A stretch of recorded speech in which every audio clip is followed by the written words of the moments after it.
প্রথম এশিয়ান নারী হিসেবে উর্বশী এমন নাচ করে রেকর্ড করার চেষ্টা করলেও নোরা ফাতেহি যেই মুভস দেখালো ওর কাছে হারতে বাধ্য। এছাড়া শাহরুখ খান তো পুরো কিং এর লুক নিয়ে নেচে বেড়াচ্ছে স্টেজে। অ্যান্ড শুনছি কেজিএফ স্টার ইয়াশের সঙ্গেও নাকি কোলাবোরেশনে নামছে। আরও থাকছে তামান্না ভাটিয়ার পাশে গোমরা মুখে ভূমি পেদনেকার, মেকআপ ঠিকমতো মুখে বসেনি নাকি। এছাড়া ডুয়া লিপাকে ইন্ডিয়ান যুবকের বিয়ের প্রস্তাব সারা দিল। এই প্রস্তাবে ডুয়া লিপাও আসলে কি তাই? এখন আর দেরি না করে টুক করে চলে যায় গসিপসে। প্রথমে আসি উর্বশী রোটেলার কাছে। উর্বশী প্রথম ইন্ডিয়ান নারী হিসেবে নিজে নিজে তো অনেক কিছু করার দাবি রাখে অলওয়েজ। তো এবার সে ইনস্টাগ্রামে কঠিন এক ডান্সের ভিডিও শেয়ার করে লিখলো, ভদ্রমেই দুষ্টু হওয়ার চেষ্টা করছি আর কি, এবং 0.1 সেকেন্ডে নিজে নিজে নাচের কোরিওগ্রাফ করেছি। আর ব্যাস, পাবলিকরা তো মুখের উপর বলেই দিল এশিয়ার প্রথম নারী যে 0.1 সেকেন্ডে সবচাইতে হাস্যকর ডান্স কোরিওগ্রাফ করেছে। আহা, এমনে বলে না। অবশ্য দিল্লির প্রাইভেট পার্টিতে নোরা ফাতেহির অন স্টেজ পারফরমেন্স দেখলে উর্বশীর ডান্স ফিকেই লাগে। মানে নোরা তো নোরাই বস, তার ডান্স পুরাই অন্য লেভেলের। যে এক একটা মুভস দেয় না, ওই মুভস অন্য কেউ দিতে গেলে কোমর টোমর ভেঙে বসে থাকবে ফর শিওর। বাট সেই প্রাইভেট পার্টিতে তো কিং খান শাহরুখ খানও ছিল। অ্যান্ড তার ডান্সের থেকে সবার নজর গেছে তার লুকসে। সাদা কালো হেয়ার স্টাইলে শাহরুখ খান হাজির, পুরা কিং মুভির লুক নিয়ে এলো তো মনে হচ্ছে। তবে অনেকে আবার মজা করে বলছে হ্যান্ডসাম লাগছে, ঠিক আছে, কিন্তু কিছু কিছু অ্যাঙ্গেল দিয়ে অনিল কাপুরও লাগছে। লাগলে সমস্যা কি? অনিল কাপুর হ্যান্ডসাম কম নাকি?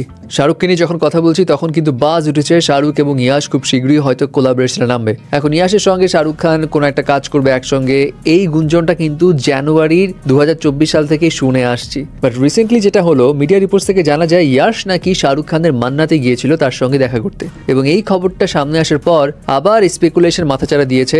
ডেফিনেটলি ইয়াশ এবং শাহরুখ একসঙ্গে কোনো একটা প্রজেক্ট করবে এবং এটার জন্যই মিটিং বসিয়েছে। এখনো তো কোনো জায়গা থেকে কনফার্মেশন আসেনি, বাট যদি হয়ে যায় বস, বক্স অফিস তো একদম তজ নজ করে দিবে তারা। তবে এখানে একটা বিষয় কিন্তু মাথায় রাখতে হবে, ইয়াশের কেজিএফ এর জন্য কিন্তু শাহরুখের জিরো উড়ে গিয়েছিল। এবার আসি তামান্না ভাটিয়া এবং ভূমি পেদনেকারের কাছে।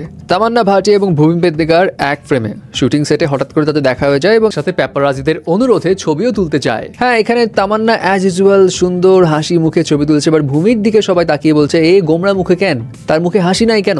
আবার কেউ কেউ এটাও পয়েন্ট আউট করছে, দেখো দেখো গলার সঙ্গে মুখের কিন্তু মেকআপ মিলে না, এই মেকআপ ঠিক মতো বসেনি বলেই বোধ হয় গোমরা মুখে হয়ে আছে। আর তামান্নার কাছে এমনিতেও সে পাত্তাও পাচ্ছে না। আরে বাবা, আসল রিজন হচ্ছে মেকআপ না, আসল রিজন হচ্ছে রোদ। অ্যান্ড সেই শুটিং সেটে আবার সোনাক্ষী সিনহাও হাজির ছিল, যাকে দেখে সবাই অবাক। ভাই, সোনাক্ষী সিনহা দিন দিন পালোয়ান হয়ে যাচ্ছে তো, এমনটাই বলছে অনেকে, বাট কিছু করার নেই, সে যেভাবে আছে সেভাবেই তাকে সুন্দর লাগে আর কি। ফাইনালি আসি ডুয়া লিপার কাছে। ডুয়া লিপা তো ইন্ডিয়ান কনসার্টে খুব মাতিয়ে দেয় এবং সেই কনসার্টে হাজির ছিল এক মজনু প্রো ম্যাক্স, যে পুরা বরের সাজে একটা প্লে কার্ড নিয়ে হাজির, যেখানে ডুয়া লিপার বাবাকে উদ্দেশ্য করে লিখেছে, ডুয়ার আব্বা, আপনি যদি রাজি থাকেন তাহলে কি আমি আমার বিয়ের প্রোফাইলটা আপনার কাছে পাঠাবো। এবং অনলাইনে এটা ভাইরাল হওয়ার সঙ্গে সঙ্গে ডুয়া লিপাও নাকি রিপ্লাই দেয়। মানে এমন একটা স্ক্রিনশট ভাইরাল হচ্ছে যেখানে ডুয়া লিপা লিখছে, আরে বাবা, আমার বাপ তো আগে থেকেই ম্যারিড। হ্যাঁ, ওরে বাপরে, সেই লেভেলের ফানি ছিল তো। বাট দ্য ফ্যাক্ট ইজ এটা অ্যাকচুয়ালি ডুয়া লিপার আইডি না, মানে এটা ফেক আইডি। বাট যেভাবে লেখা হয়েছে সবকিছু মিলে পাবলিকরা মজা পেয়েছে, এটাই হচ্ছে ফ্যাক্ট।